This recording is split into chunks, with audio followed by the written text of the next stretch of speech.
Assalamualaikum dan salam sejahtera. Saya Nur Fariska Abdul Hamid. Dan saya Nur Amanda Abdul Rahman. Kami wartawan TV PSS Merbau. Hari ini berlangsungnya Majlis Anugerah Pelajar Cemerlang yang berlangsung di Dewan Bugaraya SMK Merbau.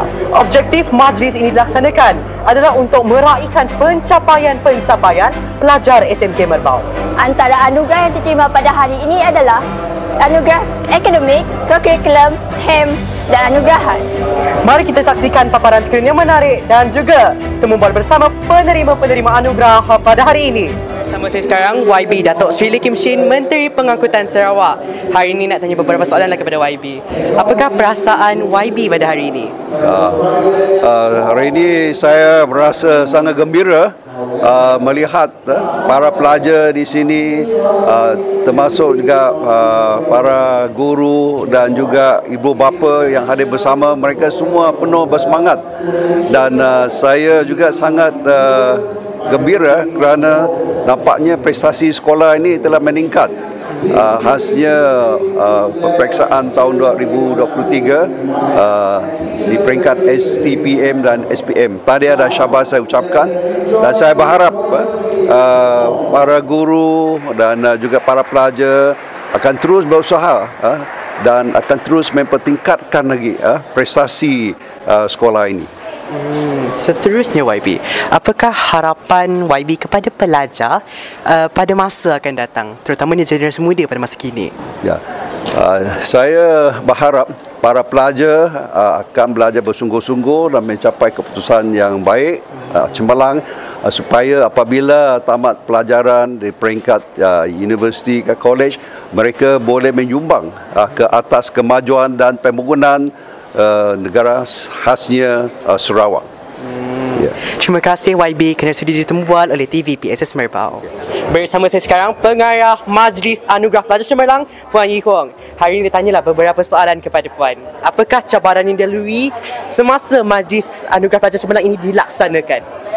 Selamat pagi dan salam sejahtera. Cabaran utama yang saya hadapi dalam persediaan majlis ini ialah saya memerlukan perancangan dan persediaan yang rapi daripada semua pihak. Setakat ini semuanya berjalan lancar dengan ada sokongan yang padu daripada semua ahli jawatan kuasa majlis. So, akhir kata saya mengucapkan ribuan terima kasih kepada pihak yang terlibat secara langsung dan tidak langsung dalam menjayakan majlis ini. Sekian, terima kasih. Terima kasih Puan. Bersama saya sekarang Puan Kartini, Pegawai Pendidikan Daerah Miri. Hari ini ditanya beberapa soalan kepada Puan. Apakah perasaan Puan menghadiri Majlis Anugerah Pelajar Cemerlang pada hari ini? Pertama sekali saya sangat gembira di atas jemputan khususnya daripada SMK Merbau pada hari ini, dan saya melihat sepanjang saya hadir pada hari ini ramai yang menerima anugerah ini. Okey, seterusnya Puan Kartini. Puan Kartini mewakili Jabatan Pendidikan Daerah Miri. Apakah harapan Puan Kartini kepada generasi muda pada masa akan datang? Harapan saya ialah semoga kepada semua generasi muda dengan adanya peluang berada di sekolah, gunakanlah ruang dan peluang untuk menggunakan setiap peluang itu. Contohnya dari segi memperkembangkan potensi diri. Potensi diri, saya percaya setiap individu dan juga setiap pelajar mempunyai keunikan masing-masing. Terima kasih Puan Kartini, kata-kata seorang ibu ya. Terima kasih Puan Kartini kerana sudi ditembual oleh TV PSS Merbau. Terima kasih. Sekian saja berita pada hari ini. Saya Nur Fariska Abdul Hamid Dan saya Nur Amanda Abdul Rahman melaporkan berita TV PSS Merbau. Ilmu inspirasi Merbau Bitara. Sekian, terima kasih.